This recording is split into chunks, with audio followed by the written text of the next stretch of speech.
அம்மன் நகர் சாலையை துறக்க உத்தரவிடு. கோவை மாநகராட்சியை கண்டிக்கிறோம். சார், மாநகராட்சிக்கு மனு கொடுத்துட்டோம். சிஎம் செல்லுக்கும் கொடுத்தாச்சு. எல்லாமே யார் யாருக்கு என்னென்ன கொடுக்கணுமோ எல்லா இடத்துலையுமே நாங்கள் மனு கொடுத்தாச்சு. ஆனால் யாருமே இதுக்கு எந்த ஸ்டெப்புமே எடுத்த மாதிரி எங்களுக்கு தெரியலை. இப்போ நாங்கள் ரேஷன் கார்டு, ஓட்டர் ஐடி எல்லாத்தையும் உங்ககிட்டயே நாங்கள் கொடுத்துட்டுங்களா?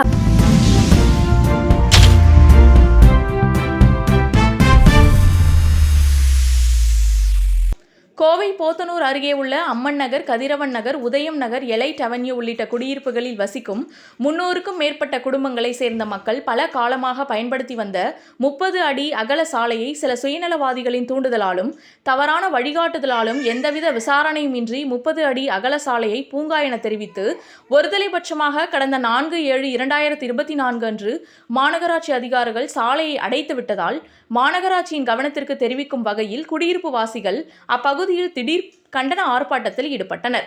மேலும் அம்மன் நகர் மனை பிரிவின் உரிமையாளர் சொக்கலிங்கம் தனது நிலத்தை மனை இடங்களாக பிரிக்கும் பொழுது மனை பிரிவின் வடப்புற எல்லையில் வெள்ளலூர் ராஜ வாய்க்காலை ஒட்டி 30 அடி அகல சாலைக்கு கிழக்காக 2591 சதுர அடி இடத்தை மேற்கு புறமாக 1925 சதுர அடி இடமும் ஆக மொத்தமாக 416 சதுர அடி இடத்தை அம்மன் நகர் மனை பிரிவிற்கு உண்டான ரிசர்வ் சைட்டாக அப்போதைய குறிச்சி பேரூராட்சிக்கு 23/1/1999 தேதியன்றுதான் செட்டில்மெண்ட் பத்திரம் எழுதி வைத்து அதை முறைப்படி பதிவும் செய்து கொடுத்துள்ளதாகவும் மேற்படி 30 அடி அகல சாலையின் இருபுறமும் உள்ள ரிசர்வ் சைட்டை பாதுகாக்கும் பொருட்டு வேலி அமைப்பதாக தெரிவித்து கோவை மாநகராட்சிக்கு குடியிருப்பு பகுதிகளுக்கு எந்தவித முன் அறிவிப்பும் இன்றி வேலி போட்டு சாலையை அடைத்து விட்டதாக புகார் கூறிய 3 நகரை சேர்ந்த பொதுமக்கள் அப்பகுதியில் ஒன்று திரண்டு திடீர் சாலை மறியல் செய்ய போவதாக தெரிவித்த குடியிருப்பு வாசி பொதுமக்கள் அமைதியான முறையில் கோவை மாநகராட்சியை கண்டித்து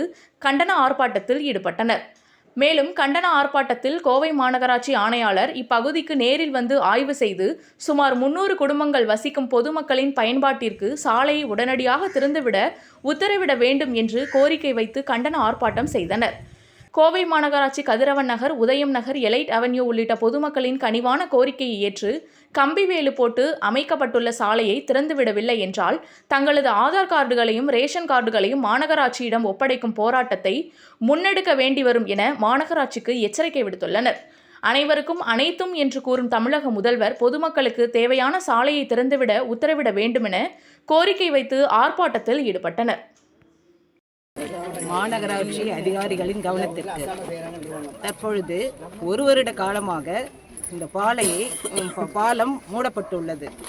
எங்களுக்கு கதிரவன் நகர், உதயம் நகர், எலைட் அவென்யூ 3 சங்கத்தினமும் குழந்தைகளுக்கு பஸ், ஸ்கூல் பஸ்ஸு, எமர்ஜென்சிக்கு ஆம்புலன்ஸ் எதையும் வரவிடாமல் அம்மன் நகர் பகுதி தடுத்து வைத்திருக்கிறது.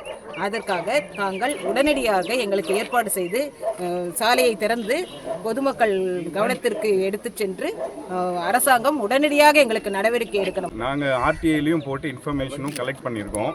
அதில் எந்த விதமான ப்ராப்பர் ரெஸ்பான்ஸுமே எங்களுக்கு கிடைக்கல. அதனால தான் நாங்கள் இந்த போராட்டத்தை கையில் எடுக்க வேண்டிய சூழ்நிலை.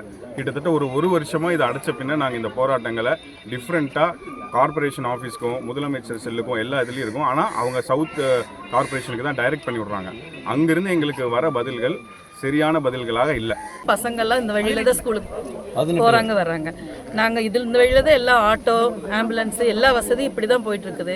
இப்போ கொஞ்ச நாளாக பலரோட சுயநலவாதிக்காக அந்த ഒരു ഞങ്ങളോട് ഇത്തന പേർത്തോടെ സൗകര്യങ്ങൾ കെടുത്തിരിക്കുകയാണ്. നല്ലൊരു പൊതുവഴിയാണ്. ഈ പൊതുവഴി കൂടെയാണ് ഈ 300 കുടുംബത്തിലെ ആൾക്കാർ വന്നു പോയിക്കൊണ്ടിരിക്കുന്നത്. ആകയാൽ ഈ 300 കുടുംബങ്ങളിൽ എത്ര വയസ്സായവരുണ്ടാവും, എത്ര ഗർഭിണികളുണ്ടാവും, ഇവരെയൊക്കെ കൊണ്ടുപോകുന്നത് ആംബുലൻസിലാണ്. ഈ ആംബുലൻസിൽ ചുറ്റിപ്പോകാനുള്ള വഴിയില്ല. ഒരു നേരം ഒരു വയസ്സായവർക്ക് അത്ഭുതങ്ങൾ സൃഷ്ടിക്കുന്ന ഈ ലോകത്ത് പെട്ടെന്ന് മാരാരോഗങ്ങൾ വന്നിരിക്കുന്ന ഈ വയസ്സുകാരെ എങ്ങനെ നമ്മൾ രക്ഷിക്കും എന്നുള്ളതിലാണ് നമ്മൾ ആംബുലൻസിനെ കൊണ്ടുപോകുന്നത്. ആ പൊതുവഴി അടച്ച് ആ പൊതുവഴിൻ്റെ മുമ്പിൽ തന്നെ ഒരു വലിയൊരു പാലമുണ്ട്. ആ പാലം ഗവൺമെൻറ് ലക്ഷങ്ങൾ ചെലവാക്കിയാണ് ആ പാലം കെട്ടിയിരിക്കുന്നത്. ആ പാലം എന്തിനു കെട്ടി?